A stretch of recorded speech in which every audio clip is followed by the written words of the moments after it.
안녕하십니까, 이진우입니다. 우리나라 경제에서 수출이 차지하는 비중이 꽤 높기 때문에 우리는 환율에 민감합니다. 그래서 비상시에 외국 돈을 빌려 쓸 수 있는 일종의 대출 계약을 다른 나라들하고 맺고 있는데요. 대표적인 계약이 미국하고 맺고 있는 한미 통화 스와프 협정입니다. 그런데 이 계약이 이달 말로 계약 기간이 종료가 된다고 해서요. 이거 빨리 연장을 해야 된다는 얘기들이 나오고 있는데, 통화 스와프라는 건 왜 필요한 거고 어떤 구조로 돌아가는 건지 오늘은 통화 스와프에 대해서 공부를 좀 해보겠습니다.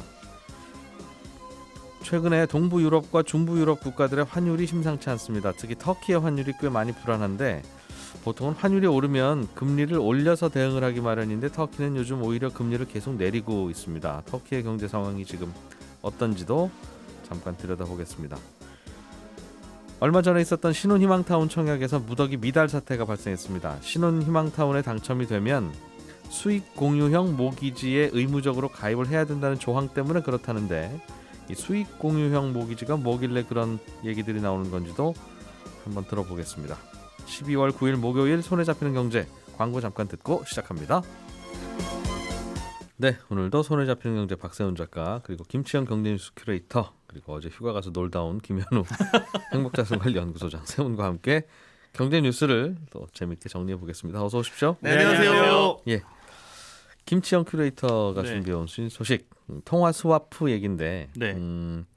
이게 일종의 미국하고 우리하고 서로 필요할 때 자기네 나라 돈으로 보내주기로, 미국이 야 한국 원화 좀 보내주라. 네. 그럴 일은 많지는 않을 것 같은데, 그렇습니다. 네. 보내주고, 그럴 수도 있죠. 네. 그리고 다시 돌려주고 나중에 네. 우리도 달러가 필요하면 달러 좀 보내주라. 그러면 네. 이제 보내주고 그 대신 우리 돈은 또 담보로 맡겨놨다가 다시 찾아오고, 그렇습니다. 일종의 상호 전당포 같은. 그렇죠. 뭐 그런 마이너스 거죠? 통장이라고 얘기하기도 그런 거죠? 하고, 뭐 예. 전당포 같다라고 얘기도 하고 그렇습니다. 네. 근데 계약 연장 여부가 불투명합니까? 이게 기억하시는지 모르겠지만 이제 이번에 코로나19 사태가 심각해지면서 금융시장이 급격히 불안해졌던 때, 그러니까 작년 한 3월쯤이에요. 이때 금융시장이 하도 불안하니까 네. 뭐 미국뿐만 아니라 전 세계 국가들이 달러 수요가 좀 늘었죠. 예. 흔히 말하는 외환보유고 외에 달러가 좀 필요할 가능성이 높아지니 미국하고 통화 스와프 계약을 그때 지난해 3월에 맺었습니다. 네. 이게 우리나라만 맺은 게 아니라 9개국이 다 각각 맺었어요. 뭐 중국, 호주 뭐 여러 나라들이 이제 같이들 맺었는데, 예. 그러고 나서 코로나 상황이 쉽게 잠잠해지지 않으니까 두 차례 연장이 됐습니다. 그래서 그 연장된 게 만기가 올해 12월 말. 그러니까 이제 불과 한 20일 정도밖에 안 남은 거죠. 예. 근데 두 번 연장할 때 한 만기 3개월 전에 다 연장 결정이 났거든요. 근데 올해는 지금 20일밖에 안 남았는데도 연장 안 결정이 하려나 나니까. 봅니다. 네, 그러니까 뭐 그렇게들 생각하는 것이고요. 예. 실제로 10월 달에 국정감사에서 한국은행 이주열 총재가 나왔을 때 이런 물음이 있었어요. 어떻게 되느냐. 예. 그렇게 얘기했을 때 처음에 계약 맺을 때 상황하고 상황이 좀 바뀐 것 같다. 미국에서 판단하는 게 상황이 좀 바뀌었다고 판단하는 것 같다는 발언도 있어서, 그때는 뭐 코로나 때문에 전 세계 증시 다 떨어지고, 네. 뭐 그러니까 서로 막 각국에서 빠져나가려고 하고, 그러다 보니 환율들 다 튀어오르고 달러 못 구하고 금융회사가 망하니 뭐 이런 얘기 나오고 맞습니다. 그랬었을 때죠. 네네. 그래서 그거 안정시키려고 다들 이제 해준 건데 미국이. 네. 그래서 아마 연장이 좀 힘들지 않겠느냐. 음. 근데 뭐 만기 때까지 가봐야 아는 거고, 예. 또 뭐 이번은 뭐 계약이 연장이 안 됐지만 새롭게 계약해서 또 할 수도 있는 거고 하기 때문에 예. 상황은 좀 지켜봐야 되는 거죠. 말씀하신 대로 우리하고만 맺은 게 아니라 네. 같은 때 같은 이유로 여러 나라랑 동시에 했다면서요. 그렇습니다. 그렇다 보니까 미국 입장에서는 한국하고만 연장하느냐 이 문제도 아닌 것 같고, 네. 이번에 만약에 연장을 할 거면 9개국하고 모두 연장을 해야 되기 때문에 그것도 상황을 고려하고 있는 것 같고요. 상황이 바뀌었다는 거는 방금 전에 지적해 주신 대로 그때에 비하면 환율 시장도 안정돼 있고 금융 시장도 많이 회복돼 있기 때문에, 그리고 경기가 좀 회복되고 있다라고 보지 않습니까? 그러니까 미국은 테이퍼링을 시작한 것이고 금리도 뭐 내년에는 좀 올릴 가능성이 있다라고 얘기를 하고 있기 때문에, 네. 그런 상황들을 종합했을 때 이제는 좀 종료해도 되지 않느냐 이렇게도 생각하는 것 같습니다. 한 번만 더 연장하면 좋을 것 같은데. 그러니까 연장하든 말든 맘대로 하세요라고 할 때 그냥 빼는 게 맞죠, 그죠? 네, 그렇죠. 그렇긴 하죠. 저희가 이제 보통 없는 것보다는 있는 마이너스 게 통장 좋죠. 있는 게 있죠. 뭐 그렇지 않습니까? 급하면 쓸 수 있는 뭔가가 하나 있다는 거는 뭐 기분상으로도 그렇고, 예. 어떻게 보면 이 통화 스와프를 미국하고 하고 있다는 거는 일종의 우리나라의 신용 보강을 미국에서 해주고 있다 이런 느낌도 그런 있거든요. 거죠. 예. 예, 그래서 여러 면에서 환율 시장이나 이런 데에서는 외환 시장에서는 긍정적인 효과를 발휘하죠. 특별하게 하는 일은 없는 것 같지만 동네에 눈에 띄는 순찰차 같은 느낌. 네, 그렇습니다. 있으면 그냥 좀 막연하게 든든하고. 친한 형 전화번호 갖고 있는 것 같은 느낌. 쌈잘하는. 오늘 배틀입니까? 이거 보통 이제 말씀하신 대로 마이너스 통장이라고 표현을 해주신 이유는 이 통화 스와프의 특징인 갖고는 있되 네. 쓰지는 않는 비상금 같은 거다라는 느낌으로 잘 표현해 주신 건데 네. 이거를 실제로 쓰기도 합니까? 했습니까 그동안? 저희가 미국하고 통화 스와프를 맺은 게 2008년 금융위기 때 맺었고요. 그리고 이번에 코로나 때 또 맺었거든요. 네. 2008년 금융위기 때는 300억 불 규모로 맺었고 이번에는 거기에 2배인 600억 불 규모로 맺었습니다. 그러니까 네. 한도라고 저희가 보면 되는 거죠. 2008년 금융위기 때는 6차례에 걸쳐서 한 3분의 1 가량을 사용을 했어요. 네. 그리고 이번에도 한 5차례에 걸쳐서 한 4분의 1 가량을 사용했다 이렇게 한국은행이 얘기를 하고 있거든요. 예. 그러니까 맺어놓은 거 필요하면 쓰자라는 개념으로 한국은행이 쓰고 있다라고 보시면 되겠고 보통은 그렇습니다. 그러니까 이거를 통화 스와프를 맺어놓으면 예. 한국은행에서 자금 수요가 필요한 곳에다가 일종의 입찰 같은 걸 붙여요. 이런 조건의 돈을 쓸 수 있으니 쓰고 싶은 사람들 오세요. 그러면 네. 와서 이 정도 환율에 달러 이자 이 정도 주고 쓸 수 있는 돈이면 가져가겠습니다라는 수요가 생기면 은행이든 예. 뭐 기업이든 네, 주로 은행이겠죠. 네 그렇게 해서 이제 돈을 분출하는 이런 방식이 됩니다. 미국에서 받아온 그 돈으로. 네네 그러면 뭐 쓰는 분들이 이자 내는 거고. 그렇습니다. 뭐 우리는 미국에 따로 이자를 주고 뭐 그러는 건 아닙니까? 우리 돈을 맡기고 서로 교환하는 거니까 서로 이자 없는 건가요? 진짜로 마이너스 통장 같습니다. 이자를 주거든요. 어허. 예. 예. 이자는 보통 리버금리 수준으로 해서 변동금리로 적용된다라고 얘기를 하고 있고요. 예. 이건 이제 계약이다 보니까 계약을 어떻게 하느냐에 따라 좀 다르고요. 아까도 말씀하셨지만 미국이 원화를 가져가는 수요는 많지 않겠죠. 네. 그렇다 보니까 거기에는 거의 이자가 없습니다. 우리가 급하니까 예. 우리가 달러를 가져오는 건 이자가 좀 붙고요. 그래서 심지어 급할 때는 원화를 가져가는 이자는 마이너스가 되는 경우가 있다고 하고요. 미국에서 달러를 가져오는 경우는 변동금리에 의해서 리버금리에 맞춰서 변동된다 이렇게 되어 있습니다. 네. 이게 한미 스와프 협정이 그럼 연장이 안 되면 네네. 금융시장에 뭐 영향이 좀 있을까요? 아니면 그냥 그런가 보다 하고 넘어갑니까? 지금 상황으로 보면 스와프가 종료됐다 그래서 크게 금융시장을 흔들 것 같지는 않습니다. 예. 다만 이제 조금 불안한 것은 오미크론이나 이런 상황 때문에 변이 바이러스 때문에 글로벌 경제가 또 한번 휘청하거나 네. 약간의 불안감이 보였을 때 금융시장이 아까 든든한 뒷배가 없다라는 것 때문에 더 흔들리게 된다라고 하면 네. 그때의 영향은 있을 것 같고요. 근데 경기가 회복된다라고 하는 더 판단을 하고 있고 2차례나 금리를 올렸다는 건 어느 정도 자신감을 보여준 거라고 보이거든요. 그리고 외환 시장도 2000년 3월에 저희가 통화 스와프 맺을 때가 환율이 거의 1,800원까지 갔던 상황에서 지금은 1,170원 선에서 움직이고 있기 때문에 예.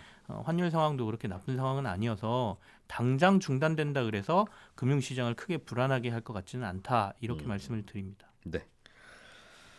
자, 박 작가님 최근에 동유럽이랑 중부유럽 국가들 환율이 많이 오르고 있다. 네. 는 뉴스인데 그렇습니다. 환율이 오른다는 건 좋은 소식이 아니죠. 이 나라들한테 뭔가 불안한 것 좀 있다는 뜻이겠죠. 그렇죠. 보통 예. 경제가 안 좋아지면 그 나라 환율이 오르는데 헝가리, 폴란드, 루마니아 환율들이 꽤 많이 오르고 있고요. 예. 터키 같은 경우는 올 초에 1달러당 7리라 정도 하던 게 예. 지금은 달러당 한 13리라 정도로 거의 2배 가까이 올랐습니다. 그럼 그 나라 돈 가치는 떨어졌다는 떨어졌다라는 뜻이네요. 거죠. 환율이 이렇게 오르는 거는 말씀드렸듯이 경제가 어려워지면 생기는 현상인데 예. 관광객도 좀 없어지고 수출도 잘 안 되니까 경상수지는 적자가 나고 예. 그래서 외국에서 들어오는 달러가 부족하다 보니 환율이 오르는 겁니다.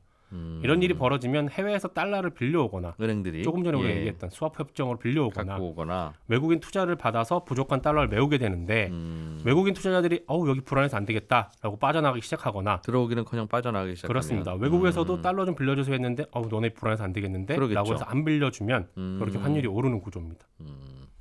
보통은 이렇게 환율이 오르면 우리 외환위기 때 생각하면 네, 금리를 많이 올려서 그렇습니다. 대응을 하는데 네, 그러면 이제 이 나라 빠져나가려고 그랬는데 금리 많이 주네. 네, 우리도 보통 정기예금 깨려고 하는데 이자 많이 준다고 하면 생각 다시 한번 해보듯이. 그렇죠. 그렇게들 하고 있겠네요. 중부 그렇습니다. 유럽, 동부 유럽 다. 헝가리는 6개월 연속으로 기준금리 올렸고요. 예. 체코랑 폴란드는 한꺼번에 큰 폭으로 올려가지고 체코는 1.5%이던 게 2.75%, 예. 폴란드도 0.5%였다가 1.25%로 많이 올렸어요. 음. 금리 올리면 말씀하신 그런 이유로 안 나가기 때문에 올리는 건데 예. 터키 같은 경우는요. 네. 오히려 금리를 내리고 있어요. 그래서 터키 환율이 더 오르는 겁니다. 아까 말씀드렸듯이 2배 오른 이유가 기본적으로 경제가 안 좋아서 오르기도 하지만 예. 금리를 반대로 내리는 바람에 그래서 환율이 더 오르는 것도 있어요. 그리고 이게 환율이 오르면 수입 물품 가격이 오르잖아요. 그리고 저 달러가 비싸지니까 1달러 주고 사온 물건도 더 비싸게 느껴지겠죠. 그렇죠. 예, 그래서 터키 물가도 꽤 많이 올랐는데 우리가 최근에 다른 나라들 물가 많이 올랐다는 소식 전하면서 예. 작년 대비 독일은 5%, 미국은 6% 올랐다고 했고 깜짝 놀랐잖아요. 예. 터키는요. 작년 대비 20% 올랐습니다. 1년 사이에. 물가가. 그러니까 1,000원 하던 라면이 자고 일어나면 지금 한 1,200원 되고 막 그런 상황입니다. 그러니까 이게 보통은 그 물가도 오르고 불안해지고 하면 금리를 올려서 대응을 하는 게 일반적인데 네. 터키는 왜 굳이 내려서 대응을 하는 겁니까? 하여튼 터키 중앙은행이 일을 안 하는 건 아니고요. 예. 당연히 물가 오르니까 당연히 기준금리를 그동안 몇 차례 올렸어요. 네. 그런데 터키 대통령이 금리 올린 중앙은행장들 바로 해고해 버렸습니다. 이렇게 바뀐 중앙은행 총재가 지난 2년간 3명이고요. 자기 말 잘 듣는 중앙은행 총재 앉혀서 9월부터 3개월 연속으로 지금 기준금리 내리고 있는 겁니다. 최근에는 기준금리 올리는 걸 기재부 장관이 반대를 했더니 바로 해임시켜 버렸습니다. 그러니까 지금 터키 대통령이 금리 내리고 있는 겁니다. 이럴 때는 중앙은행 후보들도 참 난감하겠네요. 네. 내가 가서 금리를 안 내리면 나를 해고할 텐데 네. 그럼 어차피 해고하고 결국은 금리 내릴 때까지 다른 사람 나올 텐데 네. 그냥 내가 내려줄까 이런 생각도 하겠어요. 그럴 수도 있죠. 지금 임명된 총재는 그렇게 하고 있는 거고. 터키 대통령은 왜 그런답니까? 그래서 속내를 알 수는 없는데 예. 한 몇 가지 이유가 해석은 있습니다. 네. 지금 대통령이 집권하기 후보 시절에 내렸던 공약 중에 하나가 터키 기준금리가 너무 높아서 국민들이 대출도 잘 못 받고 굉장히 어렵다. 내가 집권하면 기준금리 내리겠다. 였거든요. 네. 예. 그러니까 사실 공약 충실히 이행하는 중인 겁니다. 대통령은. 그리고 대외적으로 얘기하는 명분 같은 경우는 예. 저 이해가 잘 안 되는데 금리를 내리면 네. 수입하는 물건의 가격이 오르고 금리가 내리면 환율이 지금처럼 치솟을 테니까. 그러면 수입을 덜 할 거고. 그러겠죠. 수입은 비싸지니까. 터키에서 수출하는 상품의 가격은 내려가니까. 그것도 환율 올라가면 수출 경쟁력 생기는 거와 마찬가지죠. 그러면 수출이 잘 될 거 아니냐. 수출이 잘 되면 터키 돈 리라와 가치가 다시 올라갈 거고. 그러면 반대로 또 수입 물가도 안정이 된다라는 논리입니다.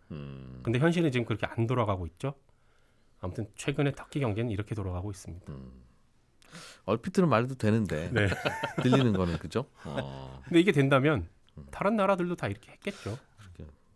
장사 잘 안 되는 막내 아들 가게가 얼른 빨리 망하면 저 녀석이 정신 차리고 열심히 살지 않겠냐라는 걸로 들리기도 하고 그렇습니다. 빨리 그렇게 되면 이제 이렇게 회복이 생기기는 하는 건데 원래 나라에 문제가 생겨서 이런 상황이 오면 그게 계속 악화되지는 않잖아요. 네. 우리도 외환위기 때 환율이 그렇게 폭등하고 난 다음에는 그게 오히려 수출 경쟁력으로 다가와서 그렇죠. 빨리 회복되고 관광객도 오고 그건 맞는데 굳이 그렇게 위기를 더 앞당기는 게 정책인지는 한 번도 안 해본 일이라. 그렇죠. 근데 여기 경제 성장률은 꽤 높게 나와요. OECD 전망치가 올해 9%로. 예. 그래서 수치는 굉장히 행복한 나라입니다. 그렇군요. 김현우 소장님, 네. 얼마 전에 사전 청약을 했던 한 신혼희망타운, 네. 이 대부분 미달이 됐다고. 네, 여기는 그렇습니다. 보통 신혼희망타운 이러면 나라에서 하는 거라서 인기 있는 거 아닙니까? 그렇습니다. 요즘에 또 청약 붐인데 예. 신혼희망타운은 말 그대로 신혼부부만 들어갈 수 있는 분양 아파트예요. 이 네. 단지에는 신혼부부만 갈 수 있고 아예 다른 사람들은 입주가 불가능합니다. 나중에 팔 수는 있지만요. 신혼부부가 아닌 사람한테. 예. 이때 신혼부부는 혼인기간 7년 이내 혹은 6세 이하 자녀가 있거나 아니면 1년 이내 결혼 예정인 사람도 여기에는 포함이 됩니다. 네. 지금 요 사전 청약 진행 중인 3기 신도시에는 지역별로 공공분양도 있고 신혼희망타운도 있고 뭐 같이 있는 곳도 있어요. 요번에 3차 사전 청약에서는 과천에 1,400여 호, 그다음에 시흥에 한 750여 호가 있는데 네. 과천은 모두 이 1,421호가 다 미달이 됐고요. 시흥 하중에는 55제곱미터 유형만 1대1의 경쟁률 보이고 나머지 다 미달이 됐습니다. 이렇게 이제 미달이 되게 되면 해당 지역, 그러니까 과천은 과천에서만, 뭐 시흥은 시흥에서만 이게 가능한데 이렇게 미달나면 이제 수도권으로 확대해가지고 다시 청약 접수를 받습니다. 이번 시니타도 보면은 공공분양하고 이게 임대형도 있고 분양형도 있거든요. 시니타가 신혼희망타운입니까? 예, 신혼희망타운입니다. 예. 이 신혼희망타운도 임대형 있고 분양형이 있는데 이것도 분양형입니다. 그러니까 일반 공공분양과 마찬가지로 여기에 당첨이 되면 청약통장 쓴 걸로 간주하고 네. 그다음에 뭐 재당첨도 제한되고 뭐 전매 제한, 실거주 의무 뭐 이런 것도 동일하게 적용을 받아요. 그냥 싸게 분양받은 거예요, 그죠? 네, 그렇습니다. 예, 그러니까 예. 신청 요건이나 규제는 동일하게 적용받고 다만 이제 자격 요건 중에 소득 요건이나 자산 요건은 일반 공공 분양보다 조금 완화된 걸 적용받습니다. 그러니까 쉽게 얘기해서 돈 좀 있는 분들도 준다 이거죠. 예, 약간요. 예, 그러니까 예. 그냥 일반 공공 분양의 우리 신혼부부 특별 공급 있잖아요. 그것과 비교를 해 보자면 얘가 규제는 비슷하지만 똑같지만 요건은 조금 더 완화돼 있기 때문에 오히려 여기 더 몰려야지 사실은 그냥 정상이라고 볼 수가 있는데 시험 문제 좀 쉬운 거나 마찬가지인데. 네. 예. 그런데 이제 미달이 난 거죠. 그러니까 신혼부부만 들어갈 수 있기 때문에 대상 자체가 적어서 그런가라고 봤을 때는 다른 것과의 경쟁률을 비교했을 때 그것도 납득이 안 되고요. 그래서 미달의 이유를 추측해 보자면 이건 신혼희망타운만이 갖고 있는 특성 때문에 그렇다라고 이게 분석이 됩니다. 물론 3기 신도시니까 아직 안 만드는 신도시라서 그렇습니다. 주변에 비해서 얼마나 싸게 줍니까 이런 질문이 아직은 유효하지는 않으나 네, 싸게 줄 거 아니겠어요. 그렇죠. 싸게 줍니다. 그 가격 경쟁력은 좋다는 거죠. 좋습니다. 그럼 왜 안 받으셨을까요? 일단 첫 번째는 면적이 손에 꼽혀요. 이게 예. 60제곱미터 이하로만 분양돼서 이게 적은 면적이다. 신혼부부가 나중에 애 낳고 살기에는 그래서 안 들어갈 것이다라는 추측이 한 가지가 있고 두 번째 이유가 더 큰 것 같은데. 열 몇 평 이렇다 이거죠. 옛날 기준으로. 네, 예. 55제곱미터, 46제곱미터 이러니까요. 두 번째 이유가 더 커 보이는데 이게 의무적으로 받아야 되는 대출이 있습니다. 내가 돈이 있더라도 네. 이 자산 기준 요건이 3억 700만 원 정도인데 그 넘어가면은 이제 여기는 못 들어갑니다. 네. 그런데 3억 700만 원 기준을 충족하되 만약에 여기 공급 분양가가 그거보다 비싸면 예. 의무적으로 분양가의 30% 이상을 대출을 받아야 돼요. 수익 공유형 모기지라는. 대출 받는 거에 어차피 받을 생각이었으니까 받으면 되는데 네. 수익 공유형 모기지 대출을 받아야 돼요? 네. 이 수익 공유형 모기지는 말 그대로 시세와 네. 분양가의 그 차액만큼을 일정 비율로 정부와 공유를 하는 겁니다. 근데 이건 내가 돈이 있더라도 의무적으로 받아야 돼서 예. 지금 3기 신도시 분양되고 있고 예. 주변 시세보다 좀 싸다. 그리고 앞으로 한 2, 3년, 4, 5년 후에 분양이 된다. 그때까지 열심히 돈을 모아가지고 분양가 5억인데 내가 지금은 3억밖에 없지만 5억을 마련했다라고 하더라도 예. 30%인 1억 5천은 무조건 대출 받고 들어가야 되는 거죠. 대출을 받고 들어가야 되는데 그 그리고- 대출 조건이 뭐 고금리예요, 아니면 저금리입니다. 금리는 1.3% 고정금리고요. 예. LTV도 70%까지 됩니다. 아니 그럼 다 좋잖아요, 지금은. 그렇죠. 왜 안 좋아하시는지 아직 이해가 안 되는데. 그런데 여기에서 나중에 주택을 처분하거나 예. 대출 만기가 되거나 혹은 대출을 중도에 상환하게 되면 분양가와 시세 차이, 그 시세와의 그 차익 있죠. 예를 들어 주변 시세가 6억이고 네. 이게 5억에 분양된다. 그러면 차익은 1억이 되겠죠. 예. 그러니까 주택을 처분하는 시점이나 대출을 갚는 시점에 그 차익을 계산해서 그럼 한 10년 후, 20년 후 될 수도 있을 텐데 오래오래 사시면. 그럴 수 있습니다. 예. 그럴 때 저금은 적게는 10%에서 50%를 정부와 공유를 해야 돼요. 아, 양도세는 또 양도세대로 내고. 그렇죠. 그리고 요 아파트는 특별히 분양받은 가격과 나중에 팔 때 가격이라는 게 결국은 이제 차익일 텐데, 매매 네, 차익일 텐데. 그렇습니다. 매매 차익의 10 내지 50%를 추가로 나라에다 내야 된다. 내야 됩니다. 그게 팔 때가 아니라 빚을 갚을 때도 마찬가지예요. 대출을 상환할 때 그만큼 더 상환을 해야 됩니다. 근데 언제 이 비율이 높아지냐? 예. 자녀가 적을수록 네. 그리고 대출을 빨리 갚을수록 그리고 설정하는 대출 만기가 짧을수록 네. 이렇게 했을 때 더 많은 비율을 공유를 해야 됩니다. 아, 그러니까 요즘 다주택자가 양도세 좀 더 무겁게 내듯이 네, 이분들도 양도세 중과를 받는 셈이네요. 그런 느낌인 거죠. 똑같은 개념이네요. 네, 그렇습니다. 음, 그러다 보니까 그래서 싫다 나는. 예, 당장엔 저금리지만 이게 조금만 계산기를 두들겨 보면 이 집값이 한 25%에서 20에서 35% 정도 밑으로 올라야지 이게 더 유리하고 이거보다 더 시세 차익이 발생하게 되면 예. 그냥 일반 대출보다는 더 많은 돈을 내야 되는 구조예요. 그렇겠죠. 그러다 보니까 계산을 해봤을 때 이건 그닥 실익이 없지 않나라는 생각 때문에 이걸 적용받지 않고 시세보다 분양가가 싼 곳 같은 경우에는 경쟁률이 꽤 넘어갔거든요. 높죠. 예, 거기는 이제 미분양이 안 났고 다른 곳들이 미분양 난 걸로 이게 봐서 나라가 배려해서 싸게 주는 거니까 차익도 나라하고 나눕시다 하는 개념이었을 텐데 그 개념이었습니다. 그분들 입장에서 싫다는 거군요. 네. 예, 저는 잠시 후 11시 5분부터 이어지는 손에 잡히는 경제 플러스에서 또 한 번 인사드리겠습니다. 이진우였습니다. 들어준 여러분 고맙습니다.